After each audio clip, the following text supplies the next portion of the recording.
Hello everyone, welcome back. Today I'm working on these really pretty quilted tags that are actually made from scrapbook paper. They're not made out of fabric, they're made out of little scraps. You know how we have all these little leftover pieces of scraps, and I have a terrible time just throwing them away because I like to find so many different uses for it. So today we're working on these. These are a 2.5 by 5 inch, I believe, tag. Let's see, yeah, about 2.5 by 5 inches. So these are a pretty good large size tag compared to a lot of the smaller ones I make. Usually are about an inch and a half to 3 inches long, but sometimes I like to work with these really nice big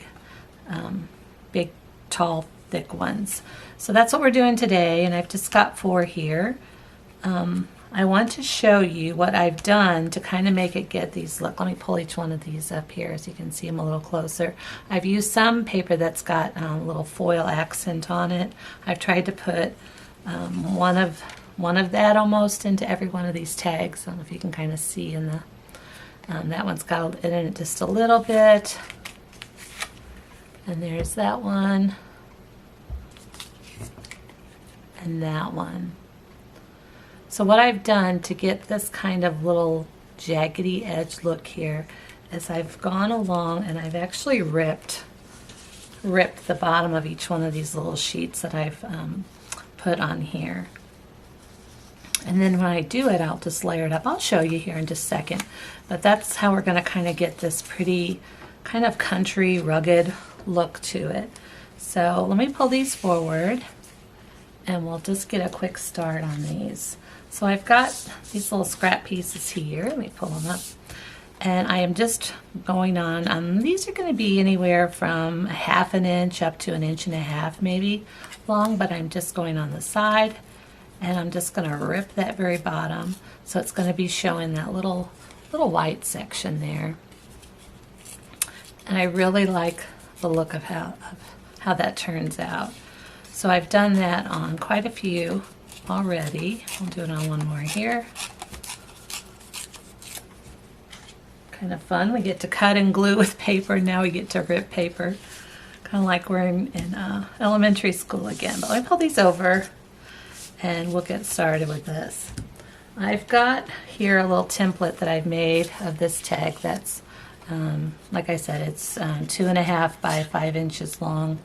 And this one I had already previously made. I like the size of it, but I've already punched with a bigger hole punch all of the circle things for the top to put the ribbon through. And I wanted to use an eyelet on these, and the eyelets that I had are a little bit smaller, so they would go right through. So I'm just going to use this as my template base and line it up with one that's already cut, 2.5 in the width, and then just go along the top. And of course, if you just going to be with a white piece of scrapbook paper, you can just do that and then pull this end off and cut that end, and then you can have your own. And I really do just like making a pattern to start with. Makes it go a lot quicker and easier. All right, so I'm going to bring over a piece of glue paper, and we're just going to start here. I always start at the very bottom, so then when it layers it up, it's one on top of the other. Let me grab a little piece here. I don't necessarily need this bottom piece to be ripped because it's going to cut off and you're not going to have a ripped piece at the bottom. So I've got a little, let's just start here with this one. I think that'll be a good bottom piece. And I've just got some regular stick glue that I'm using for this. Of course, might help if I pull it up so the glue actually comes out. All right, I'm going to flip it like this and line it right up at the bottom. Save myself a little bit of cutting that way. And then I'm just going to alternate different colors as I go up here and see what I think that'll look nice next to it. I kind of like this end more than this. It's getting a little thicker, so I'm probably going to go on that side.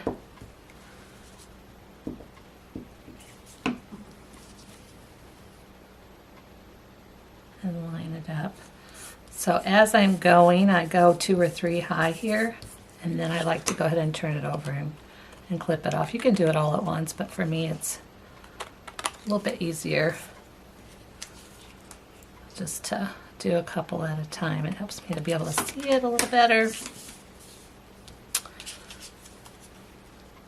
I think that would be pretty. Okay, so I'm gonna get this glued on, and then I'll probably just speed this up so you don't have to sit here and watch me do every single little piece. So here we go.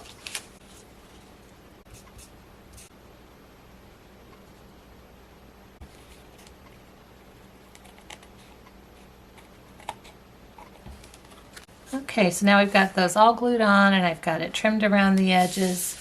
So next step is going to be running it through an embossing folder, and this is the folder I've chosen to use for this. It's a Darris one, and it's just got the little diamonds on it. So I'm going to pop this in here, and I'm going to go run it through my embossing machine, and we'll be right back.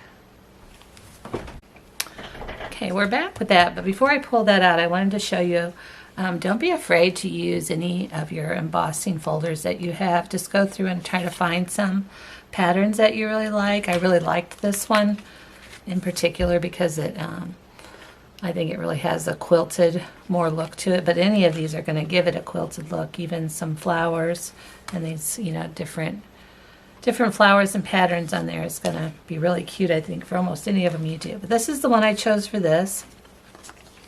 So then I've got it pulled out, and you can see, whoops, let me get in frame here, you can see the raised pattern on it, and I just think it's so pretty. So my next step for this is going to be, I like these to be really thick. So I'm going to bring over another piece of paper. So for the back of these, I want them to have a smooth writing spot. So if someone wanted to write on here now, you know, it'd be all the bumps. So I've added another extra piece of paper here to the back so I can get that smoothness, and at the same time it's going to make my tag a little bit thicker, and I really like that. So I've got a piece here, it's already 2.5 wide.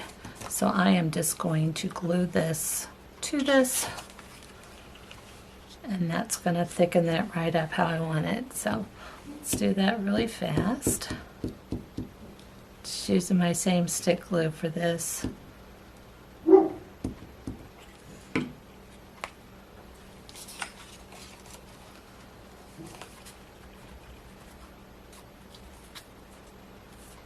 And it's okay if the edges don't line up perfect. I'll just use my scissors and trim up any extra as I go along.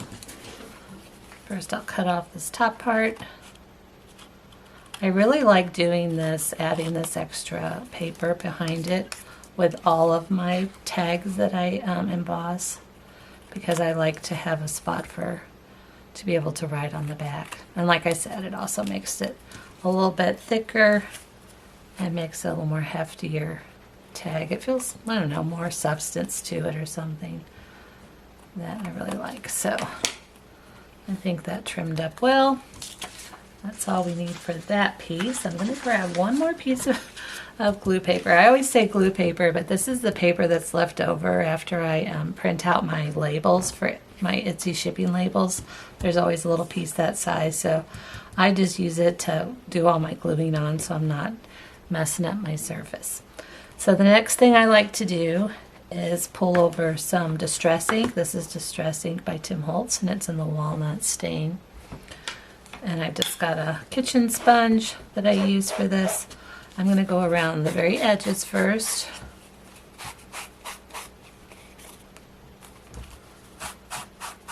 And the sponge, because it's so big, makes pretty quick work.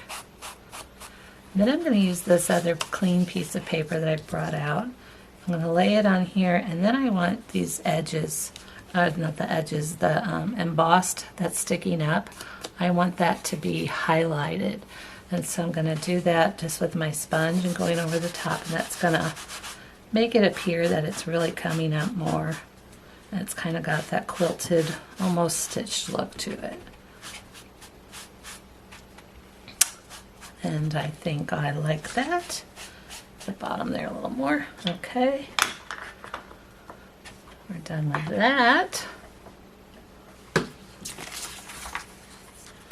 This one is turning out pretty. So my next step is going to be putting a hole in here in the top. And for these, like I said earlier, I've put an eyelet just in the top of all these just to spiffy it up a little more. I like the look of that. If I'm only doing just a few tags, I really like to add the eyelet to it.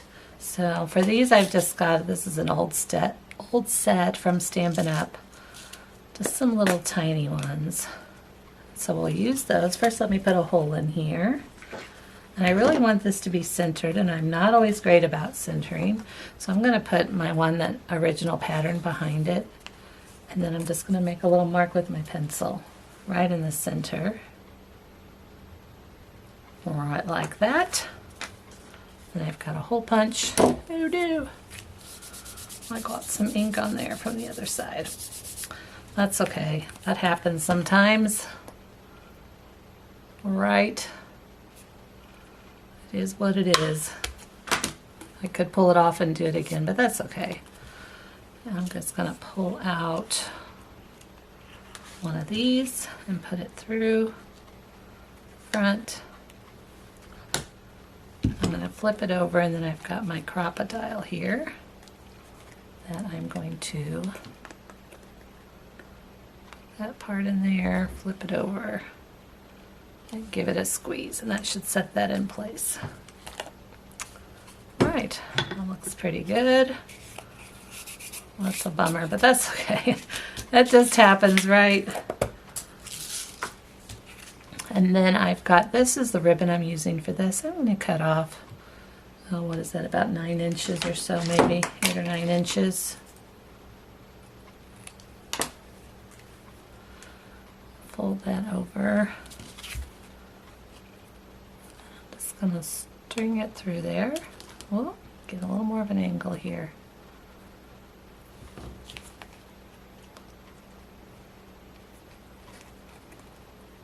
And there we go.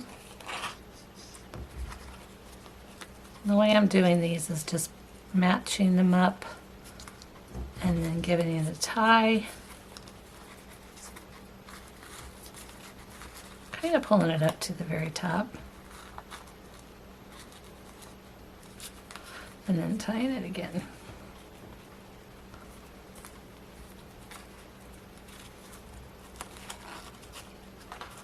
There we go, and I want these to all be about the same height, so I'm going to make sure that one's a little longer. We'll snip it off.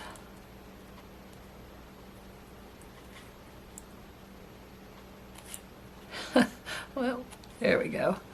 And then again, make sure on this other side about that. That is that. Okay. And there's how that one turned out. I just really like the look of these. There's a couple things I want to show you that you can do before I close off here today. This one was just another one I was making, but I did this without ripping, you know, each individual piece. It was just the strip itself. So kind of like this versus then this one being ripped. Oops. On the ends. So this is kind of the difference you can see in how they turn out. There's not a whole lot of difference, but this one just kind of gave it, I don't know, it's just, I liked the look of it a little bit better. And then you can also do these on smaller tags. So this is kind of my other standard size that I make a lot of mine on, and it's just a 1.5 inch by 3 inches. So it can be done, like I said, a little bit smaller. And then all of these were done with paper. But you can also go through in your washi tapes and find some coordinating colors that you like. And that would be another fun way to kind of make these as well. So I think that was all I was going to tell you today. And I hope you enjoyed this. And if you did, give me a thumbs up and don't forget to subscribe. That's it for today, guys. We'll see you next time. Bye.